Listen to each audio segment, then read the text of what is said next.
Tungo naman tayo sa mga updates sa Japan.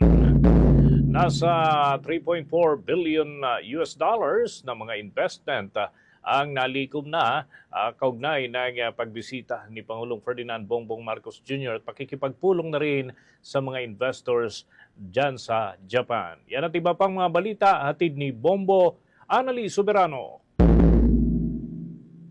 Bombo Dennis, magandang umaga. Alas 8:18 ngayon dito sa Tokyo, Japan. So isang oras ang advance ng Japan sa oras ng Pilipinas. Umaabot nga sa 3.4 billion US dollars o nasa 210 billion pesos ang nasungkit ng Pilipinas mula sa mga Japanese corporations o investment commitment ito para nga dito sa Pilipinas kung saan naganap ito matapos ang isinagawang business roundtable meeting ni Pangulong Ferdinand Marcos Jr. kahapon dito sa Tokyo, Japan.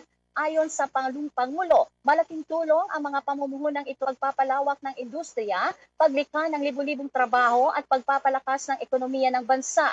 Binigyang diin din ni Trade Secretary Maria Cristina Roque na handa ang Pilipinas sa high-tech manufacturing, renewable energy at green investment upang maging strategic hub ng Japan sa ASEAN. Sinabi naman ni Tourism Secretary Dita Angara Matay na magbubukas din ang tourism sector ng mas maraming oportunidad sa hospitality, ecotourism at aviation investment. Tiniyak naman ni Pangulong Marcos sa mga Japanese investors na patuloy ang pamahalaan sa modernisasyon ng mga institusyon upang manatiling matatag at pangmatagalang investment climate sa Pilipinas. Kasalukuyang nasa Japan ngayon si Pangulong Marcos para palakasin ang ugnayan ng Pilipinas at Japan sa larangan ng ekonomiya, depensa at turismo. Pakinggan natin si Pangulong Ferdinand Marcos Jr.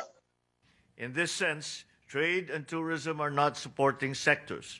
They are core drivers of economic expansion in the Philippines as we move forward.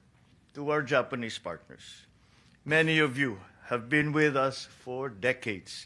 You did not wait for certainty, you helped create it.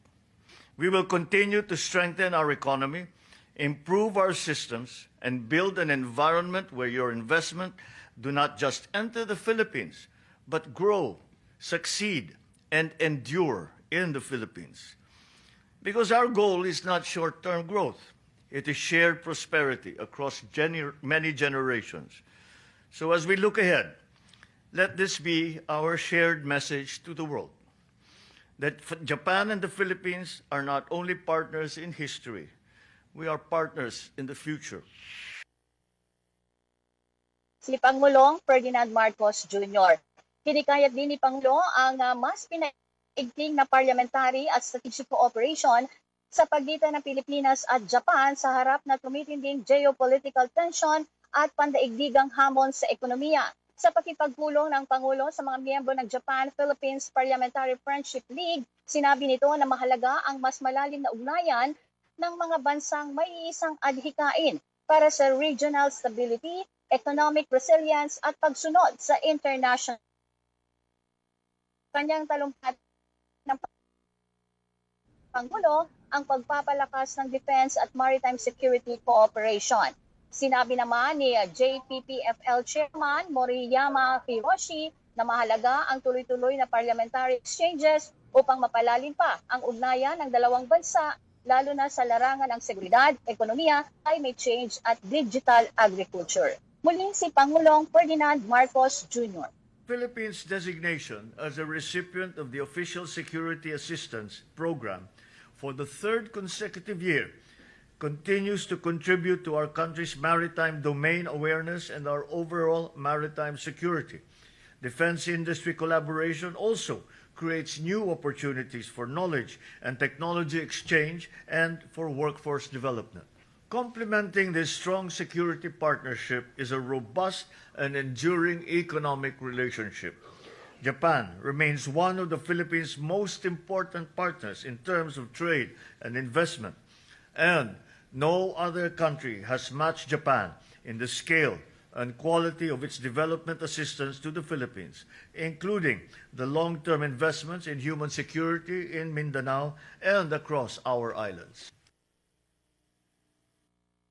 Samantala, pinagtibay din ni Pangulong Marcos ang pangako ng Pilipinas na palalimin pa ang ugnayan sa Japan upang mapanatili ang kapayapaan at katatagan sa Indo-Pacific region. Sa state banquet na inihandog ni Emperor Naruhito at Empress Masako ng Japan, sinabi ng Pangulo na patuloy na lalawak ang kooperasyon ng dalawang bansa sa maritime security, humanitarian response, energy, digital technology at climate action. Binigyan din ng Pangulo ang kahalagahan ng rules-based international order at matibay na pagkakaibigan ng Pilipinas at Japan. Nagpasalamat din ang Pangulo sa patuloy na suporta ng Japan sa Pilipinas sa ambag ng mga Pilipinong nagtatrabaho sa dyan sa pagpapalakas ng ugnayan ng dalawang bansa. Muli si Pangulong Ferdinand Marcos Jr. And meaningful cooperation and guided by a common vision for peace, prosperity, and development.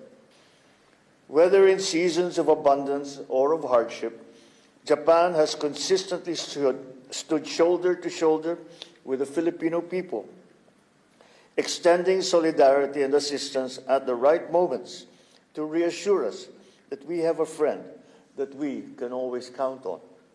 The Philippines remains committed to working closely with Japan to harness our intensifying strategic partnership as a force for good, not only for our two countries, but also for the broader Indo-Pacific region.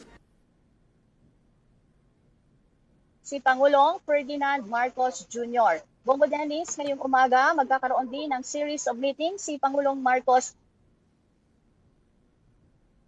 Pag-uusapan din ang iba pang mga usapin tungkol nga sa ekonomiya. Mamayang hapon din magkakaroon ng pulong si Pangulong Marcos kasama si Japan Prime Minister Sanai Takaichi Bongo Dennis. Okay, maitanong ko lamang, Bombo Anoli, ang Pangulo ba ay meron ding schedule para dito sa mga kababayan natin, yung kagaya dati, yung meet and greet with the Filipino community, Bombo Anoli? Tapos na po yun, Bongo Dennis, sa pagdating natin noong Martes ng gabi dito sa Tokyo, ay kaagad namang na hinarap ni Pangulong Marcos itong mga kababayan natin dahil sabi niya, uunahin niya ang ating mga kababayan dito sa Tokyo, Japan, bago pa man ang kanyang mga official engagement, Bongo Dennis. Okay, sapagkat nakatanggap tayo ng mga mensahe mula sa mga Filipino, yung Filipino community dyan sa Japan na naghahanda sila ng panregalo para kay Pangulong Marcos. So kung may event pa after, parang farewell pagka tapos ng mga activities ni Pangulong Marcos. By the way, kumusta yung sitwasyon, yung lagay ng panahon dyan sa Japan sa mga oras na ito? Sa ngayon, Bongo Dennis, kitang-kita naman yung sikat ng araw dito nga sa kinatatayuan ko, kung saan nga mainit yung temperatura. Pero medyo malamig yung hangin dito nga sa yun nga, medyo kailangan light lang yung mga damit natin kasi nga sa sobrang medyo mainit na siya, hindi na siya malamig, Bongo Dennis. Sige, with that, maraming salamat, Bombo Anali. Live mula dito sa Tokyo, Japan, Bombo Anali, Montaño Soberano nag-uulat. And this is Bombo Radio Philippines, the #1 and most trusted source of news and information. Basta Radio, Bombo. For the most trusted source of news and information, visit our website at www.bomboradio.com. Follow us on Bombo Radio mobile app, Facebook, YouTube, TikTok, and X, formerly Twitter.